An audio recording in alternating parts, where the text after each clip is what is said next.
Bismillahirrahmanirrahim. Assalamualaikum warahmatullahi wabarakatuh. Saya Muhammad Wahyu Ramadhani, NIM A1 Channel 19033 dari Fakultas Teknik Jurusan Teknik Geologi Universitas Jenderal Sudirman. Di sini saya ingin menjelaskan mengenai praktikum hidrogeologi, yaitu responsif praktikum hidrogeologi 2021, di mana saya akan menjelaskan mengenai materi-materi yang telah disampaikan saat di praktikum hidrogeologi dari acara 1, 2, 3, 4, dan 5. Langsung saja. Untuk tabel contents pada video kali ini ada 5, yaitu yang pertama ada hukum Darcy dan aplikasi Flownet, yang kedua ada kimia air tanah, yang ketiga ada debit sungai, yang keempat ada groundwater balance, dan yang kelima ada pumping well test. Kita langsung masuk ke yang pertama, yaitu mengenai hukum Darcy dan aplikasi Flownet. Untuk di materi ini kita akan membahas pertama mengenai water table. Water table sendiri adalah permukaan air tanah atau garis permukaan air tanah bebas yang biasanya dianggap sebagai batas atas zona kejenuhan dalam lapisan penyimpanan air atau aquifer, yang terbagi menjadi dua zona di sini, yaitu ada vadose zone dan saturated zone. Di mana untuk vadose zone sendiri yaitu zona tidak jenuh air, di mana letaknya berada di bagian paling atas yang merupakan zona yang terdekat dengan permukaan tanah dan termasuk soil water zone. Lalu yang untuk saturated zone sendiri adalah zona di bawah permukaan air mengisi seluruh rongga-rongga tanah. Lalu menurut pada tahun 1980, jenis mata air terbagi menjadi 3, yaitu ada mata air depresi, kontak, dan rekahan. Di mana untuk yang depresi itu mata air yang disebabkan karena permukaan tanah memotong muka air tanah. Dan untuk mata air kontak itu mata air akibat kontak antara lapisan aquifer dengan lapisan impermeable pada bagian bawahnya. Serta untuk mata air rekahan yaitu mata air yang dihasilkan oleh aquifer yang tertekan yang terpotong oleh struktur impermeable. Dengan keterangan gambar terdapat di sampingnya. Bagian atas ada depresi, tengah ada kontak, dan di bawah ada mata air rekahan. Lalu untuk selanjutnya ada materi permeabilitas. Permeabilitas tergantung pada sifat cairan pori atau viskositas, rasio ruang antar butir, bentuk dan susunan pori batuan atau struktur tanah. Parameter permeabilitas sendiri itu terbagi menjadi 2, yaitu yang pertama ada konduksivitas hidrolik dengan simbol K besar yang tergantung pada tekanan dan temperatur, dan yang kedua ada permeabilitas intrinsik atau K kecil disimbolkan tergantung pada sifat fisik batuan atau tanah. Dan untuk rumusnya sendiri tertera pada gambar di PPT. Lalu untuk selanjutnya ada Darcy Law. Darcy Law sendiri adalah suatu persamaan yang menghitung suatu kemampuan volume fluida yang mengalir dalam suatu aquifer berpori. Air yang terkandung dalam suatu tanah atau batu akan saling terkoneksi, sehingga air mampu bergerak sesuai dengan sifat hidrauliknya. Henry Darcy pada tahun 1856 bereksperimen dengan hukum ini pada suatu material dengan kondisi saturated atau jenuh. Darcy mempelajari suatu aliran air pada media yang berpori, dan dilihat pada gambar di sini adalah eksperimental aparatus dari ilustrasi hukum Darcy. Di sini eksperimen Darcy menunjukkan bukti konstruktif bahwa aliran air berhubungan langsung dengan H2-H1 per L, kemiringan gradien hidrolik.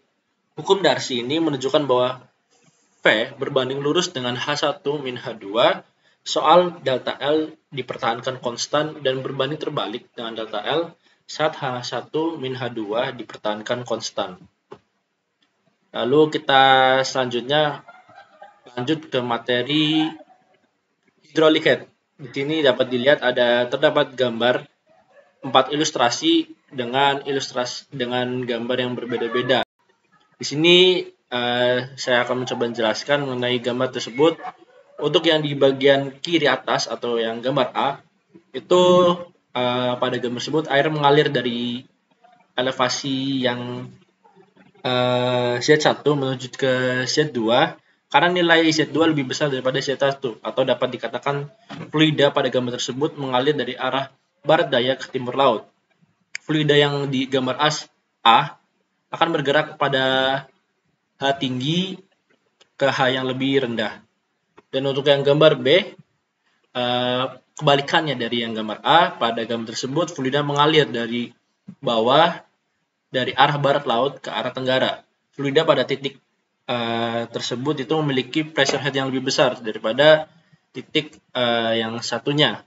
Oleh karena itu, fluida bergerak dari daerah yang bertekanan rendah lalu ke tinggi. Untuk yang gambar yang C, menunjukkan bahwa elevation pada gambar C itu bernilai sama besar. Pressure head pada gambar tersebut berkurang searah dengan arah aliran. Pada gambar tersebut, fluida mengalir dari arah barat menuju ke timur. Dan di gambar D, dapat dilihat untuk pressure head memiliki nilai yang sangat besar, namun head elevasinya berkurang searah dengan aliran. Hydraulic head total menunjukkan arah aliran yang sama besar dengan kemiringan yang nilainya tetap konstan, dan pada gambar tersebut fluida mengalir dari arah barat menuju ke arah tenggara. Kita lanjut ke materi selanjutnya, yaitu mengenai flownet dan syarat flownet. Jaringan aliran atau flownet merupakan penggambaran hukum kontinuitas aliran air di dalam tanah. Umumnya digunakan untuk tanah dengan batasan tertentu.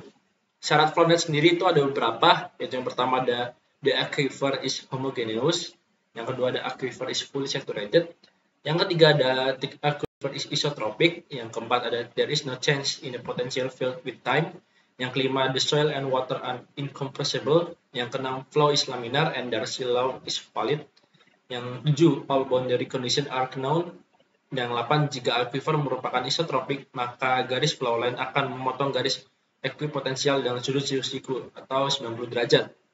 Dan jika untuk nomor 9 atau yang terakhir, jika aquifer merupakan anisotropik, maka garis flow line memotong berdasarkan aturan oval.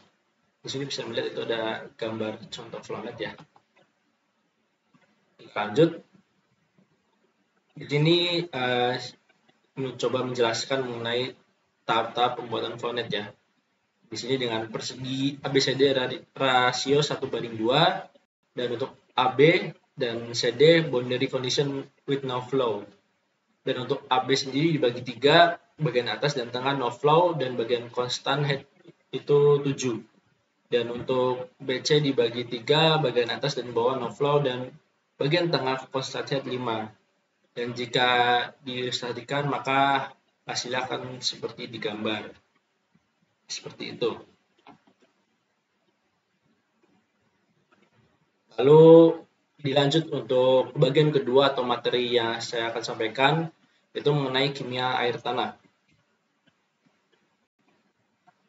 Properti kimia atau fisika air tanah pada materi ini terbagi menjadi 4, yaitu yang pertama ada temperatur, derajat keasaman, potensial redox, dan daya hantar listrik. Untuk temperatur sendiri, yaitu temperatur air tanah pada tempat dan waktu tertentu merupakan hasil dari bermacam proses pemanasan yang terjadi di bawah dan atau di permukaan bumi menurut Matthews 1982.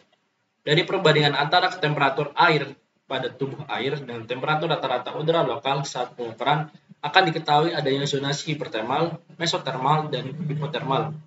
Lalu untuk selanjutnya ada pH. pH adalah derajat keasaman yang digunakan untuk menyatakan tingkat keasaman atau kebasahan yang dimiliki oleh suatu larutan. Didefinisikan sebagai logaritma aktivitas ion hidrogen atau H+ yang terlarut. Air murni bersifat netral dengan pH-nya pada suhu 25 derajat Celcius ditetapkan sebagai 7,0. Larutan dengan pH kurang daripada 7 disebut bersifat asam, dan larutan dengan pH lebih daripada 7 dikatakan bersifat basa. Faktor yang mempengaruhi pH adalah ada interaksi dengan batuan sekitar, aktivitas gunung berapi yang menghasilkan sulfur, konsentrasi CO2 di udara yang menjadikan air hujan bersifat asam karena bereaksi, dan kegiatan manusia yang dari aktivitas tambang, pabrik, industri, rumah tangga. Lalu selanjutnya ada potential redox atau EH. Potensial redox sendiri adalah ukuran kecenderungan atau agresivitas air untuk mengoksidasi atau mereduksi unsur yang terlarut dalam larutan. Oksidasi menjelaskan pelepasan elektron dari sebuah molekul, atom atau ion. Reduksi menjelaskan penambahan elektron dari sebuah molekul, atom atau ion. Potensial redox yang positif menunjukkan kondisi oksidasi, sedangkan nilai negatif menunjukkan kondisi reduksi. Lalu selanjutnya ada daya hantar listrik atau DHL, di mana DHL sendiri ini atau specific conductivity atau konduktivitas adalah ukuran kemampuan suatu zat menghantarkan arus listrik dalam temperatur tertentu yang dinyatakan dalam mikromos per cm. Satuan yang lebih umum digunakan pada microsiemens atau ms. Untuk menghantarkan arus listrik, ion-ion bergerak dalam larutan memindahkan muatan listriknya atau ionic mobility yang bergantung pada ukuran dan interaksi antara ion dalam larutan. Lanjut, untuk properti kimia air tanah. Unsur-unsur kimia yang terkandung dalam air tanah dapat terbagi menjadi unsur mayor, unsur minor, dan seperti di tabel berikut. Di sini dapat terlihat untuk unsur mayor dan unsur minornya. Lalu untuk penyajian data kimia sampel air tanah terbagi menjadi dua penyajian, yaitu secara numerik dan grafis. Untuk numerik sendiri, visualisasikan informasi yang rumit dan padat dengan grafik dan bagan. Ini adalah alat bantu visual yang membantu menambahkan konversi 120 mg HCl3 L ke dalam MEq per L dengan beratom H1, beratom C 12,011, beratom O 15,9994, molekul HCO3 61,017, valensinya 1, jumlah ekuivalen terdapat 61,017 MEq, dan maka dari hari itu HC03 sama dengan dapat dihitungkan 120 dibagi 61,017, yaitu mendapatkan 1,96 MEq per lang. Lalu untuk pengujian secara grafis itu terbagi menjadi dua, vektorial diagram dan multivarial diagram, dan di dalam diagram tersebut terbagi juga menjadi dua, yaitu diagram grafik batang dan lingkar atau radial untuk vektorial diagram, dan trilinear diagram atau diagram Piper, dan horizontal diagram atau diagram Stiff dan diagram Schuler untuk multivarian diagram. Di sini untuk contohnya ya, untuk diagram grafik batang dan diagram lingkar atau radial dengan contoh yang cukup jelas, di mana grafik batang ya berbentuknya kotak seperti batang, dan untuk lingkar radial kita berbentuknya seperti lingkaran. Dan untuk multivarian diagram di sini terbagi jadi dua, horizon diagram dan trilinear diagram. Dan di sini saya akan menjelaskan mengenai trilinear diagram atau plottingannya di trilinear diagram. Nah, plottingannya itu ada tiga. Itu pertama, hitung persentase unsur baik pada anion ataupun kation dengan cara membagi nilai tiap unsur dengan jumlah anion atau kation. Yang kedua, plot pada diagram yang menunjukkan kation atau anion. Dan yang ketiga, tarik garis tegak lurus dari masing-masing titik anion dan kation menuju bidang belah ketupat. Dan di sini bisa lihat untuk contoh soal sendiri, ada sampel code AD1 dengan koordinat yang tertera dan TDS juga tertera. Untuk pH juga tertera. Dan di sini bisa dilihat untuk nilai-nilai unsur kimianya ada K, Ca, Mg, Na, SO4, CO3, Cl, dan HCO3. Di sini dibagi ya menjadi kation dan anion. Dan pertama kita menghitung untuk yang kation sendiri, itu yang sebelah kiri bawah, segitiga bawah. Menghitung nilai persentase Ca-nya dengan rumusnya itu nilai Ca-nya atas, lalu dibagi dengan total kationnya di sini, yaitu dari Ca plus Mg plus Na plus K dikali dengan 100% dengan dapat nilai 2%. Lalu langsung aja di plotting untuk yang Ca, untuk yang di sebelah kiri bawah setiganya. Lalu untuk Mg juga dihitung mendapatkan 0,4% dan Na plus K-nya mendapatkan nilai 97,6%. Dan di situ dilihat titik plottingannya masuk ke dominan type sodium dan potasium type. Begitu juga dengan anion dengan rumus yang sama, namun di sini hanya menggunakan anion saja ya, yaitu Cl, SO4 dan CO3 plus HCO3. Dengan Cl sendiri mendapatkan 12,7%, SO4 82,2% dan CO3 plus HCO3 yaitu 5,1%. Dan setelah diplot mendapatkan dominan type itu sulfate type. Setelah itu tarik garis lurus dari kedua plottingan kation dan anion, dan dipertemukan di titik pemotongan dan bertemu di phase type sodium chloride type. Lalu setelah itu dapat dilihat juga untuk anion komisi asam kuatnya dan untuk kation dominan alkalinya dibanding alkali tanah. Di sini bisa dilihat untuk tadi titik plottingannya berada di sebelah bagian kanan ya, dan di situ bisa dilihat titiknya masuk untuk ke strong acid, exit weak acid gitu. Itu untuk yang komposisi asam kuat asam lemahnya, dan untuk yang alkali masuk ke alkalis exit alkaline earth gitu. Disesuaikan sama plottingan di segitiga besarnya. Lalu untuk hydrochemical phases itu juga dilihat tadi untuk di plottingannya masuk ke sodium ya, yang belak ketupat itu mencirikan hydrochemical phases itu air kuno, laut, dan mendalam. Lalu setelah itu kita masuk ke bagian 3 yaitu materi mengenai debit sungai.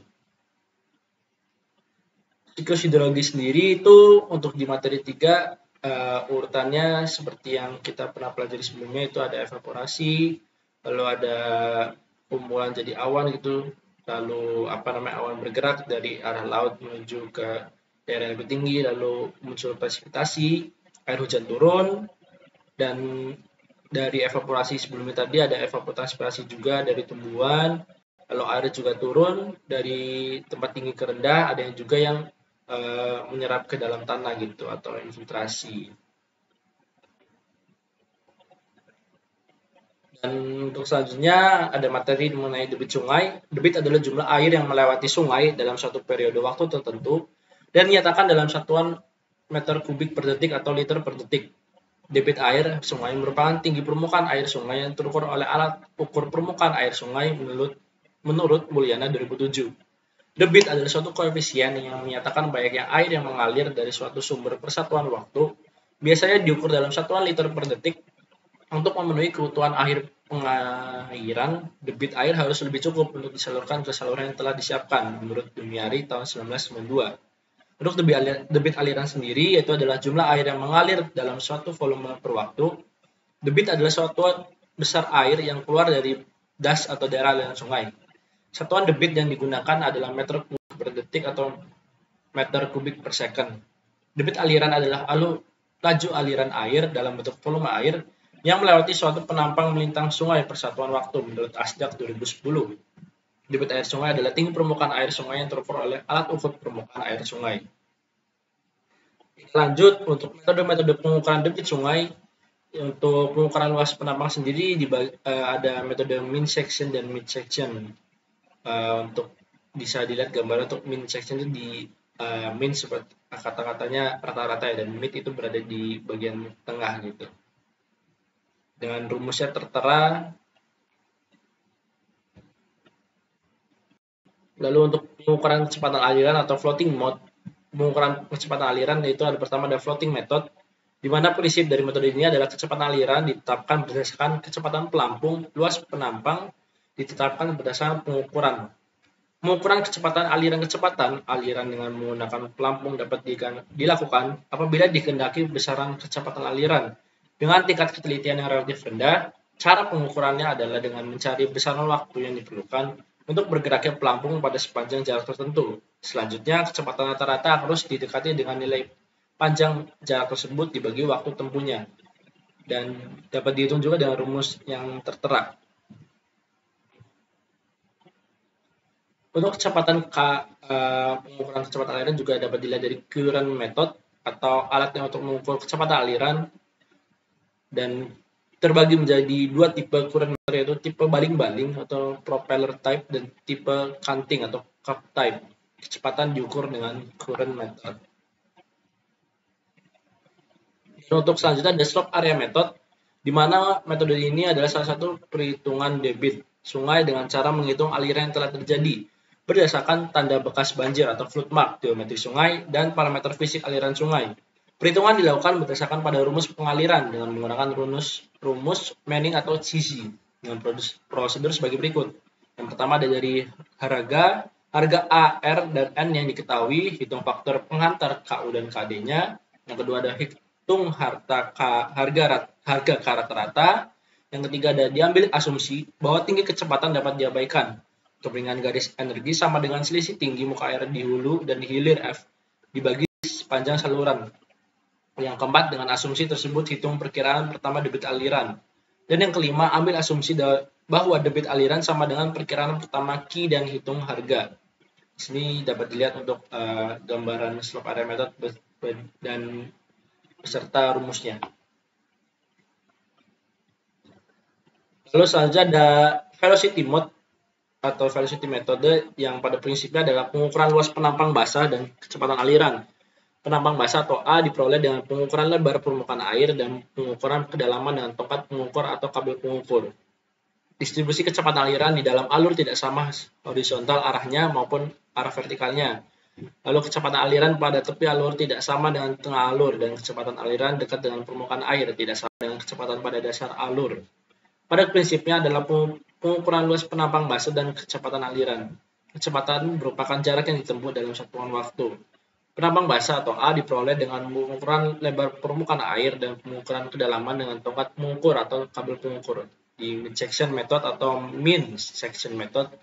Dan di kecepatan aliran dapat diukur dengan metode current meter dan metode apung. Di sini juga terlihat untuk beberapa metode ya. Ada dilution method di sini gambar dan ilustrasi beserta rumusnya. Ada volumetric method juga dan di sini ada gambar untuk bangunan air ya. Yang ada dari terbagian jelima itu ada Kipoleti, Filter, Parsal, Engine, dan Thomson. Lalu untuk faktor yang mempengaruhi debit sungai sendiri terbagi menjadi 6, yaitu curah hujan, intensitas hujan, bentuk topografi, luas aliran, vegetasi, dan kemiringan lereng. Faktor ini juga yang bakal mempengaruhi debit sungai itu akan menjadi lebih banyak ataupun enggaknya gitu. Lalu ini untuk pengambilan data debit sungai dengan floating method dengan alat dan bahan, yaitu pertama ada bola pingpong, 2 alat ukuran meteran, 3 stopwatch. Dengan tujuan mengetahui debit sungai dan water table sumur. Dan untuk langkah kerja ada 4. Yang pertama ada berilah 3 segmen sungai dengan jarak masing-masing 5 meter. Hitung panjang, lebar, dan kedalaman sungai. Setelah dihitung, letakkan bola pingpong pada setiap segmen aliran sungai dan biarkanlah pindah ke segmen selanjutnya. Ya, di antara perpindahan itu catat waktu yang dibutuhkan oleh bola untuk menuju ke segmen lainnya. Dan untuk rumus yang digunakan tertera pada PPT.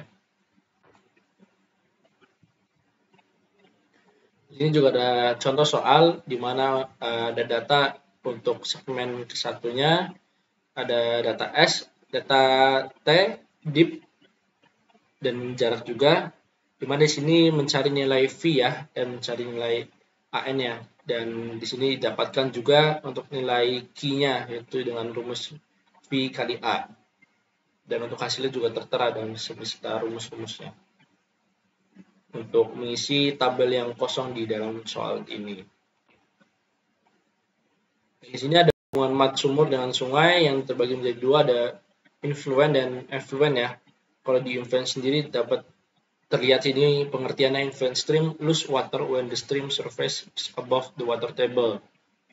Jadi untuk di influent ini stream surface di atas water table-nya gitu, dan untuk effluent sendiri kebalikannya. Untuk effluent sendiri untuk stream surface itu di bawah water table-nya gitu, dan untuk effluent itu melepaskan air ya, dan untuk effluent sendiri itu mendapatkan air atau menyerap air. Kita lanjut ke bagian 4 yaitu groundwater balance.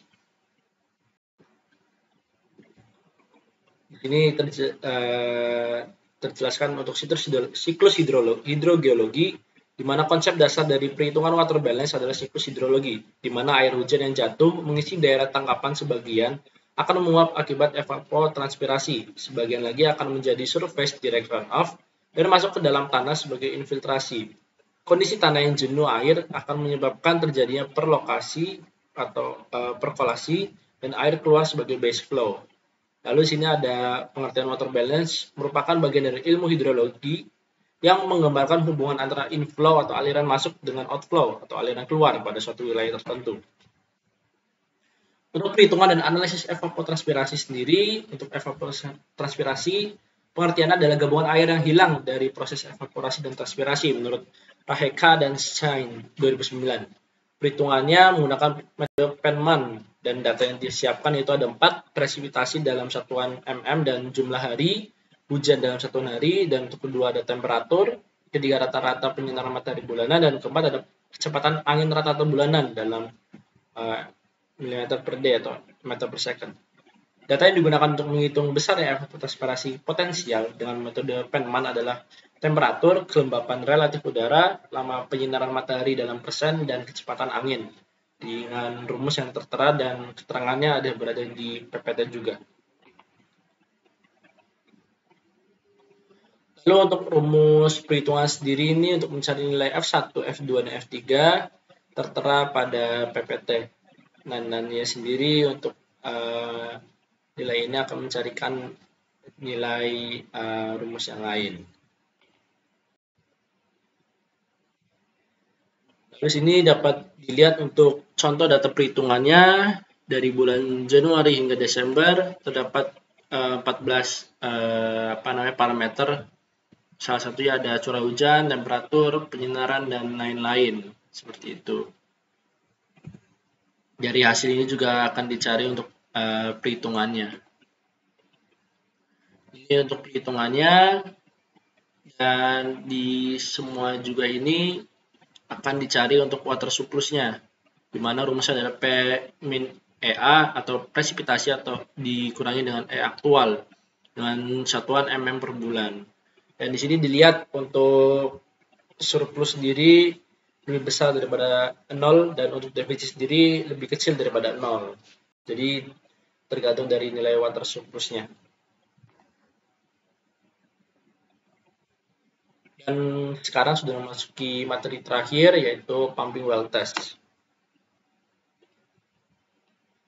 Untuk pumping test sendiri merupakan metode pengukuran debit air yang berdasarkan dari pengamatan kontinuitas sumber air dan ketersediaan air dari sumber itu sendiri. Dengan tujuannya ada dua, pengujian aquifer atau aquifer test dan pengujian sumur atau well test. Untuk gambarnya tertera. Lalu ada uji pemaparan debit bertingkat yang tujuannya dilakukannya pengujian sumur untuk menetapkan kemampuan sumur yang akan diproduksi. Dari debit key dan penurunan muka air es yang diukur dapat diperoleh kapasitas jenis sumur atau sebaliknya penurunan jenis sumurnya. Kapasitas jenis sumur merupakan ukuran kemampuan produksi suatu sumur. Metode yang banyak digunakan di Indonesia adalah metode step down test, yaitu dengan melakukan pemompan secara terus-menerus dengan perubahan debit secara bertahap pada sumur-sumur yang telah disiapkan. Lalu tujuan dari step down test sendiri itu ada 4, mengetahui kesempurnaan konstruksi sumur, menentukan besaran kapasitas jenis sumur, efisiensi sumur, dan menentukan parameter hidrolik aquifer atau sumur. Di sini dapat dilihat untuk kurva master taste-nya. Lalu ada contoh soal metode taste di sini dengan data dan soal yang tertera pada PPT, di mana setelah itu kita menentukan kurva dari penurunan muka air tanahnya dengan hasil di sebelah kiri, dan untuk sebelah kanan yang datanya sudah di plotting di kurva baku taste-nya dan sudah mendapatkan nilai stabilitas 1 dan 2-nya.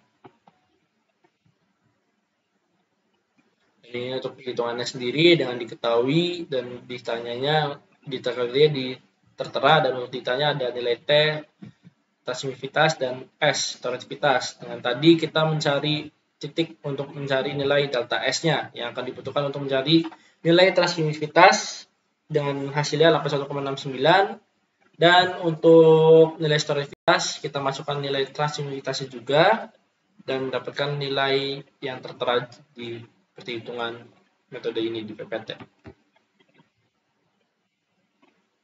Lalu untuk selanjutnya ada pengolahan data atau Jacob method, yaitu ada transmisivitas atau nilai probabilitas tiap 1 meter akibat menggambarkan kemampuan aquifer untuk membawa air tanah secara kuantitatif. Lalu storativitas atau S, volume air yang dilepaskan oleh aquifer atau diambil untuk disimpan per unit luas area aquifer persatuan perubahan head, di mana aquifer tertekan S sama dengan 0,0001 min 0,00001. Untuk aquifer tidak tertekan yaitu S sama dengan 0,1 min 0,3, dan leaky confined aquifer nilai S sama dengan 0,001 dengan rumus tertera pada PPT. Lalu ini selanjutnya ada kurva master Jacob. Lalu ini ada contoh soal metode Jacob dengan contoh soalnya dan data yang ada tertera. Lalu ini kita buat kurva metode Jacob sesuai dengan data yang telah didapatkan dan dihasilkan seperti ini, dan didapatkan nilai S1 dan S2 di sini. Lalu untuk hitungan metode Jacob dengan tujuan yang sama tadi, untuk mendapatkan nilai delta S yang akan berguna untuk mencari nilai T atau transmisivitas yang akan nanti juga dapat mencari nilai storativitasnya dengan hasil tertera. Dan cukup sekian untuk penjelasan saya mengenai materi-materi yang telah disampaikan dari praktikum hidrogeologi dari acara 1 hingga ke acara 5. Saya ingin mengucapkan terima kasih dan mohon maaf jika dari saya masih ada kekurangan, kesalahan atau sikap atau penjelasan dari saya yang masih kurang lengkap dan masih banyak salahnya. Terima kasih kembali lagi. Saya tutup. Wassalamualaikum warahmatullahi wabarakatuh.